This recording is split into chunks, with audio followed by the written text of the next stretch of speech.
नमस्कार, स्वागत है आप सबका हमारे खास कार्यक्रम अर्थनीति में। मैं हूं कवीन सचान। 7 अप्रैल को भारतीय रिजर्व बैंक ने मौद्रिक नीति की द्विमासिक समीक्षा पेश की। केंद्रीय बैंक ने अर्थव्यवस्था से जुड़े कुछ अहम आंकड़े दिए। देश की अर्थव्यवस्था की रफ्तार के बारे में आरबीआई का अनुमान है कि साल 2021-22 में जीडीपी की विकास दर 10.5% रहेगी। तिमाही दर तिमाही देखें तो पहली तिमाही में ये 26.2%, दूसरी में 8.3% और तीसरी तिमाही में फिर इसके बाद 5.4% और चौथी तिमाही में 6.2% की दर से विकास करेगी। जहां तक महंगाई की बात है तो आरबीआई का मानना है कि इस पर मॉनसून के मिजाज का काफ़ी असर रहने वाला है। साथ ही केंद्रीय बैंक केंद्र और राज्य सरकारों को पेट्रोलियम पदार्थों की कीमत में कमी लाने के लिए मिलकर प्रयास करने की भी उसने सलाह दी। आरबीआई का अनुमान है कि महंगाई दर आने वाली तिमाहियों में 4.4% से लेकर 5.2% के बीच रह सकती है। इसके साथ ही केंद्रीय बैंक ने भरोसा दिया कि बाजार में पर्याप्त लिक्विडिटी यानी तरलता है। हाल ही में बॉन्ड मार्केट में आई परेशानियों को दूर करने के लिए केंद्रीय बैंक ने सरकारी सिक्योरिटीज को सेकेंडरी मार्केट के जरिए खरीदने की योजना जीसैप का भी ऐलान किया। इसके तहत इस साल कुल 1 लाख करोड़ रुपए की सरकारी सिक्योरिटीज खरीदी जाएंगी। जीसैप के तहत 25,000 करोड़ रुपए की पहली खेप की खरीद 15 अप्रैल से शुरू होगी। अपनी दूसरी घोषणाओं में रिजर्व बैंक ने नाबार्ड, सिडबी, नेशनल हाउसिंग और एक्सिम बैंक जैसे ऑल इंडिया फाइनेंशियल इंस्टीट्यूट्स को 75,000 करोड़ रुपए की रीफाइनेंस फैसिलिटी देने का ऐलान किया। ग्राहकों की सुविधा को ध्यान में रखते हुए पेमेंट बैंकों को ग्राहकों की ओर से पैसा रखने की जो हायर लिमिट है, उच्च सीमा, उसको 1 लाख रुपए से बढ़ाकर 2 लाख रुपए भी कर दिया गया। कृषि और हाउसिंग फाइनेंस में एनबीएफसी के योगदान को देखते हुए बैंकों के लिए एनबीएफसी को दिए जाने वाले कर्ज को प्रायोरिटी सेक्टर में लैंडिंग में रखने की सीमा को 6 महीने के लिए और बढ़ा दिया गया। यह सीमा 31 मार्च को खत्म हो गई थी। आरबीआई के इन अनुमानों और इन उपायों का क्या महत्व है? आरबीआई ने अर्थव्यवस्था की जो तस्वीर पेश की है उसमें कितनी वास्तविकता है, लेकिन जो लक्ष्य तय किया है उस रास्ते की चुनौतियां क्या हैं और इन चुनौतियों से निपटने के लिए यानी कि उससे पार पाने के लिए विकल्प क्या है, ये समझेंगे आज की अर्थनीति में। हमारे साथ 2 खास मेहमान जुड़ रहे हैं।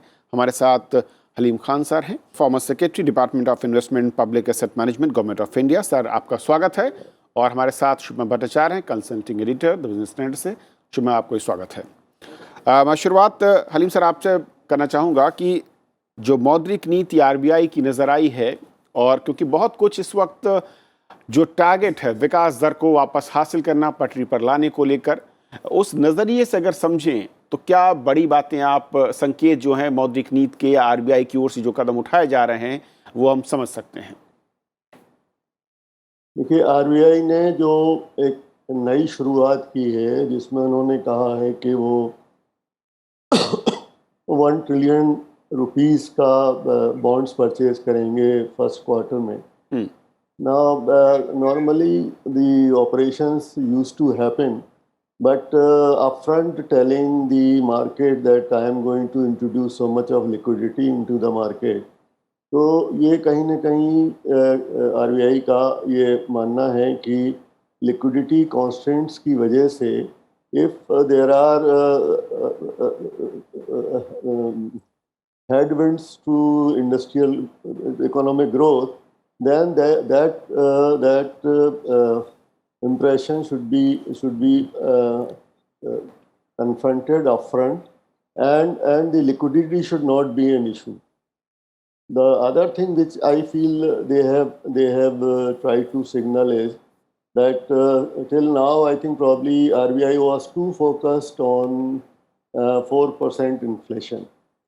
Though it is not said in as many words, but it seems like that the RBI concern for inflation being targeted very narrowly to 4% is probably will be like it should be going between 4 to 6, anything between 4 to 6%, maybe 5%, 5.5%. So these are the two signals probably which comes out very clearly from the new policy announcements.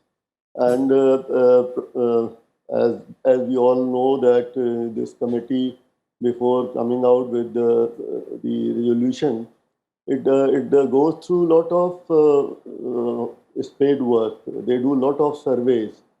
They do surveys of consumers. They do this inflation expectation. Then they also do the survey of industries, order books, inventories, capacity utilizations, what is the position in infrastructure area, how it is going into the services sector. So I think they conduct, I think probably 6 to 7 surveys, Okay. and on the basis of that, then they decide what is the right thing to do to maintain the economy, to rather sustain or enhance the economic growth without taking much risk with regard to inflation.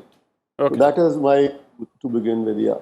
Okay Shubhamay, अगर overall हम इस announcement को देखें और जो इससे पहले अगर 4 जो द्विवार्षिक बैठकें हुई और उसके बाद जो नतीजे हैं उसमें भी कोई बदलाव नज़र नहीं आया, चाहे सीआर की बात करें, रेपो रेट की बात करें, लेकिन जो टारगेट विकास दर को लेकर है उसको लेकर सबसे बड़ी चिंता आरबीआई की इस पॉलिसी या उसके अनाउंसमेंट से क्या हम समझ सकते हैं? नवीन, ये जो रेपो रेट यानी कि इंटरेस्ट रेट, ब्याज दर अपने जगह पे बरकरार रहेगा, इस पर कोई इस बारी कोई कीमत नहीं था। करीब क्यों, इनफैक्ट जितने सारे अर्थशास्त्री को, मार्केट एनालिस्ट को पूछे गए किसी भी सर्वे में, हर एक ने कहा कि इस बारी आरबीआई इस पर कोई भी बदलाव नहीं लाएंगे। तो ये बहुत ही प्रेडिक्टेबल पोजीशन था, और प्रेडिक्टेबल पोजीशन इसलिए है जिसका जो सवाल आपने उठाया है कि आरबीआई का इस वक्त सबसे पहला चुनौती क्या है। सबसे बड़ा चुनौती इस वक्त है, जो आप कह रहे हैं जीडीपी किस गति से दौड़ पकड़ेगा उस पर ध्यान रखना है। मुद्रास्फीति जरूर एक कंसर्न है, लेकिन मुद्रास्फीति पर चूंकि सरकार ने जो एक्सटेंशन किए हैं आरबीआई का मॉनेटरी पॉलिसी कमेटी के जो करंट पॉलिसी है उसको एक्सटेंड किया है कि 2025 तक भी गवर्नमेंट आशा करते हैं कि 2 से 6% के बीच में मुद्रास्फीति मोटा मोटी रहेगा, और यानी कि मिडिल रेट 4% के आसपास में रहेगा। हलीम साहब आप राइट कह रहे हैं, सही कह रहे हैं कि उससे थोड़ा सा ऊपर है, लेकिन मोटा मोटी वो कहीं बहुत ज़्यादा भागने का अंदेशा इस वक्त नहीं लग रहा है। लेकिन ग्रोथ रेट क्या गति पकड़ेगा, खासकर अभी जब फिर से कोविड का सेकेंड वेव इकोनॉमी पे आ चुका है, उस पर सबकी नज़र टिके हुए थे। और आरबीआई ने अपना जो पहले का जो एस्टिमेट था यानी कि 10.5% वाला, उस एस्टिमेट को उन्होंने बरकरार रखा है। आप देखेंगे ये बहुत इंटरेस्टिंग है कि उन्होंने 10.5% के रेट को उन्होंने बरकरार रखा है, क्योंकि ये शायद पहली बार है इनफैक्ट कि IMF, इंटरनेशनल मॉनेटरी फंड, ने भारतीय अर्थव्यवस्था का गति को आरबीआई से ज़्यादा एक्सपेक्ट किया है। ये भारतीय अर्थव्यवस्था में नहीं हुआ है। डिफरेंट कंपनीज, डिफरेंट एजेंसीज के डिफरेंट टाइम होते हैं देखने का कि किस वक्त, और कैलेंडर उनका वो पीरियड भी देखने का अलग होता है, पर मोटा मोटी ये है कि आरबीआई का गति रेट जो आरबीआई दिखा रहा है, इसका मतलब ये बनता है कि वो एक कंजर्वेटिव रेट को लेकर चल रहे हैं।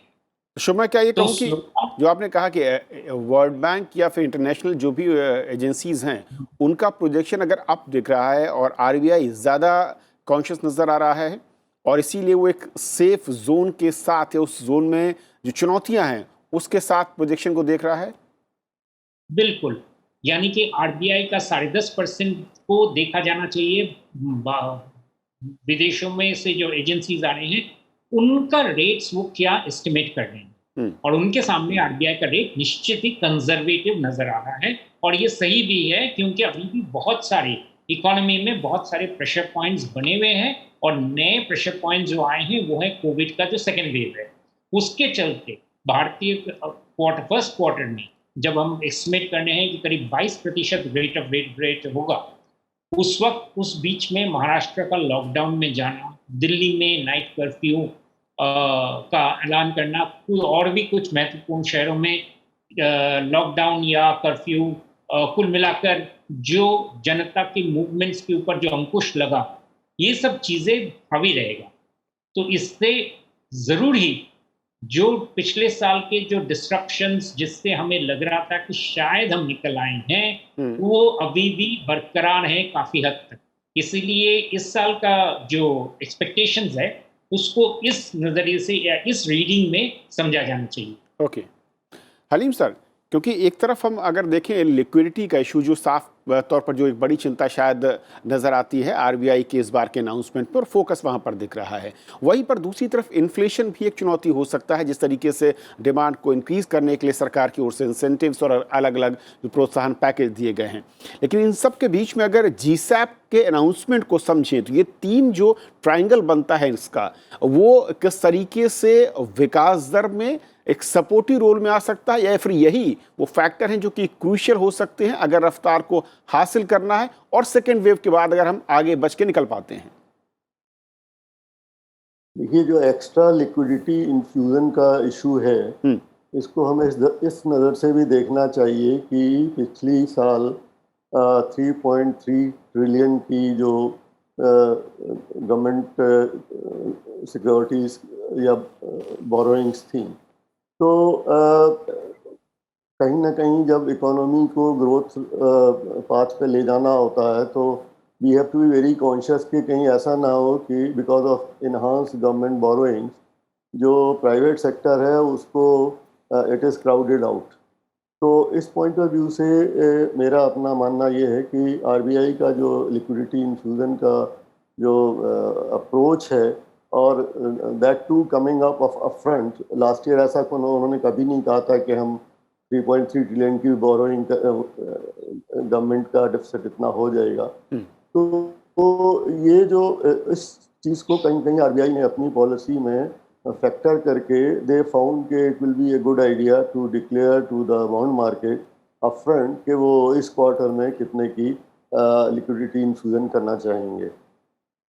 एक और स्टेटमेंट गवर्नर ने दिया है कि जो रिवर्स रिपो रेट है उसको वो वेरिएबल वर्ड इस्तेमाल कर रहे हैं उसके साथ, और उसमें उन्होंने ये भी क्लैरिफाई किया है कि इस वेरिएबल होने का मतलब ये नहीं है कि we are trying to tighten the liquidity, it will be only to enhance the liquidity. तो कहीं ना कहीं liquidity is a major issue in this. With regard to inflation, you see, there are I'm not able to recall the economists, but there are economists who say that in a growing economy, inflation going down much below 3% or so, it hurts the growth of employment. So when you take a view that if the inflation goes 4 plus, I will not be unnecessarily concerned so long as the overall cap of 6% is not disturbed. So I think there is some reliance on those type of economic studies. That's the view.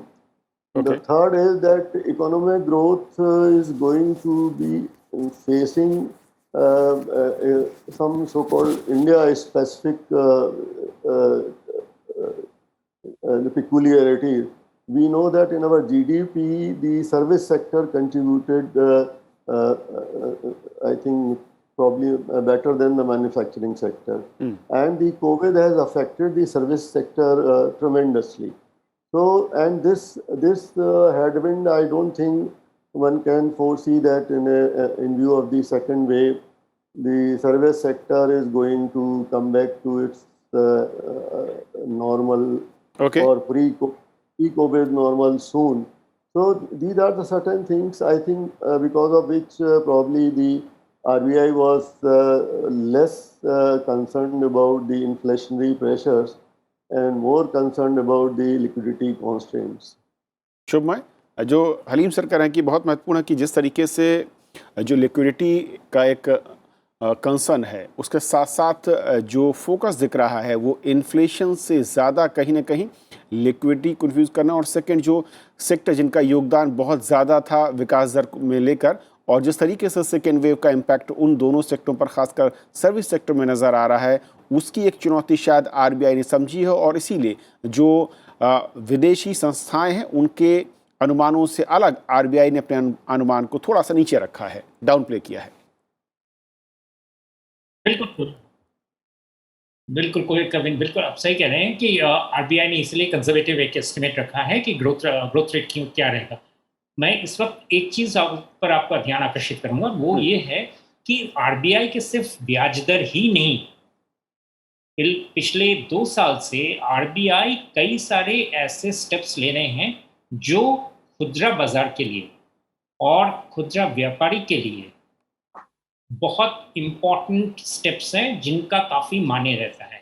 जैसे इस बारी RBI ने NEFT में और RTGS में MSME के sector से contract रखने वाले जो जो पेमेंट्स कॉर्पोरेशन कंपनीज हैं, यानी कि जैसे जिस कंपनीज का हम जानते हैं, फ़ोन पे, गूगल पे, पेटीएम, इन सारी कंपनीज को वो डायरेक्टली एनईएफटी के थ्रू से अलाउ कर रहे हैं। इसका फ़ायदा क्या रहता है? इससे फ़ायदा ये रहता है कि एमएसएमई क्षेत्र में जिसकी तरफ हम सबका चिंता है, वहाँ पे जब बाजार चल रहा है, वहाँ पे लॉकडाउन के बीच में या लॉकडाउन टूटने के बाद भी कैश हाथ में होना बहुत मुश्किल है।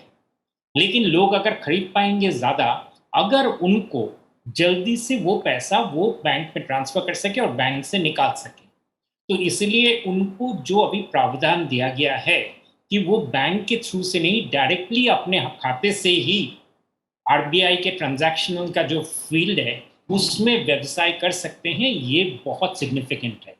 साथ ही एमएसएमई सेक्टर में एक बहुत बड़ा चीज़ है ट्रेड्स, यानी कि एमएसएमई सेक्टर में जो बिल्स आते हैं, जो डिस्काउंटिंग मैकेनिज्म्स के बिल्स होते हैं, इन सब पर ये लोग जब इसको बाजार में ले जाते हैं रिसीवेबल्स को कि क्या इससे पैसा मिले हमें, तो उस पर भी कई सारे पाबंदी थे, जिसमें एक था कि उनको बैंक से डायरेक्ट रिलेशनशिप नहीं वो सेट कर सकते थे। उसको इस बारी आरबीआई ने अलाउ किया है। मैं इनकी तरफ इसलिए ध्यान आकर्षित कर रहा हूँ क्योंकि ये सारी चीज़ें ब्याज दर से अलग, लेकिन ब्याज दर से कहीं ज़्यादा इनका असर पड़ता है और पड़ेगा एमएसएमई सेक्टर के ऊपर। तो हम जब सर्विसेज सेक्टर की भी बात करें या मैन्युफैक्चरिंग सेक्टर में भी हम एमएसएमई की बात करें, तो ग्रोथ रेट में किस तरह का लिक्विडिटी के बड़े बात जो है कि लिक्विडिटी ज़्यादा रहे, इन्फ्लेशन का दौर ना आए, सप्लाई शॉक ना बने, उस पर ये सारे फैसिलिटेशन के जो काम हैं इसका बहुत इम्पोर्टेंस है। और इसीलिए आप देखेंगे कि संवाद माध्यमों में पिछले कई दिनों से इन पर काफ़ी जोर शोर से चर्चा हो रही है, क्योंकि ये काफ़ी ही एमएसएमई सेक्टर के हेल्थ के ऊपर असर रखता है। हलीम सर, ये जो पेमेंट बैंक में लिमिट, अपर लिमिट को इंक्रीज किया है 1 से 2 लाख रुपए, अगर हम इसके क्यूमुलेटिव इफेक्ट को समझें इकनॉमी में, और ख़ासतौर पर जिसका जिक्र शुभा कर रहे थे कि जो एसएमई सेक्टर है या जो छोटे, मैं कहूँ कि उद्यमी और व्यापारी हैं, उनके नज़रिए से देखिए, वो मैं इसमें इसको दूसरे तरह से देखना चाहूँगा जी कि जो इन्फ्लेशन सेंसिटाइजेशन है आरबीआई का, वो मुझे लगता है they have gone into various layers of it. For example they have said कि इफ़ इंडिया में जो फ्यूल प्राइसिंग है, that also has a very important variable, which has become an important variable, and they say that they have tried to calculate the correlation के अगर petrol diesel का price 10 रुपए बढ़ता है तो उससे इन्फ्लेशन पे 25 बेसिस पॉइंट तक का असर हो सकता है। तो इन्फ्लेशन सेंसिटाइजेशन में मुझे लगता है कि this time RBI has gone a few steps.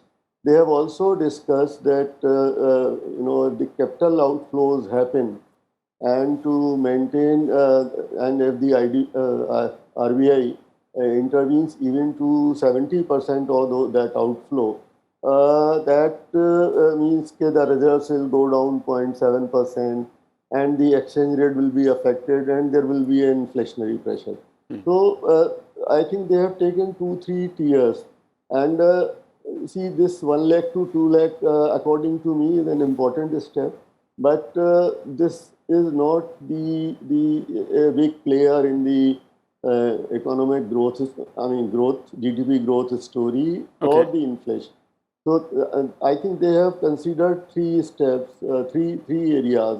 One is the policy rates, the other is the effect of the fuel pricing, and third is the contingency of capital outflows. So they probably in this policy recommendation और जो उनका press में उन्होंने बताया, so these are the three things probably in which they have dwelled a lot. And what you are asking is that I am not saying that it is an insignificant part, but probably in the scheme of things as they have announced, this makes an important but not the core issue. Okay. एक चीज़ और शुभमा जो मैं देख रहा था कि NBFCs को जो कर्ज प्रायोरिटी की बात हो रही है लैंडिंग के लिए, उसको 31 मार्च को ख़त्म हुआ था, लेकिन उसके बाद 6 महीने बढ़ाया गया। साथ ही साथ दो चीज़ों पे और अनाउंसमेंट जो है वो महत्वपूर्ण कितना है, अगर हम देखें कि एग्रीकल्चर सेक्टर को ख़ास तौर पे, और साथ ही साथ जो दूसरा हाउसिंग को लेकर अनाउंसमेंट है, ये दोनों किस तरीके से इंडियन इकनॉमी में, चाहे वो एम्प्लॉयमेंट के नज़रिए से देखें, चाहे वो ग्रोथ में इनका फैक्टर, इनका रोल देखें, या फिर इस वक्त जो कंडीशंस हैं उनसे लड़ते हुए आगे बढ़ने की क्षमताओं को देखें, कितना महत्वपूर्ण ये दोनों सेक्टरों को समझा जा सकता है? बिल्कुल, इन सारे जो सेक्टर्स में जो एक्सटेंशंस दिए गए हैं अगले 6 महीने तक का, और कुछ रियायतें जो दी गई हैं, वो आरबीआई पिछले साल तक आरबीआई का अनुमान था कि इनका ज़रूरत नहीं पड़ेगा, 31 मार्च के बाद इनका जो टाइम लिमिट है वो ख़त्म हो जाएगा।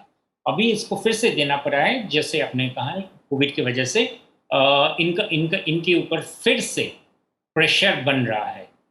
तो अभी आरबीआई दो लेवल पे बैटल कर रहे हैं। एक तो जैसे कहते हैं ओवरऑल मैक्रो लेवल पे क्या है वो, जिसका आपने जिक्र किया शुरुआत में, लिक्विडिटी ओवरऑल इकोनॉमी में रहे। भारत सरकार की जो बोरोइंग प्रोग्राम है, और सिर्फ सरकार, केंद्र सरकार ही नहीं, इसमें राज्य सरकार पिछले साल से बहुत ज़्यादा बोरो कर रहे हैं, बोरो करना उनके लिए ज़रूरत हो गया है।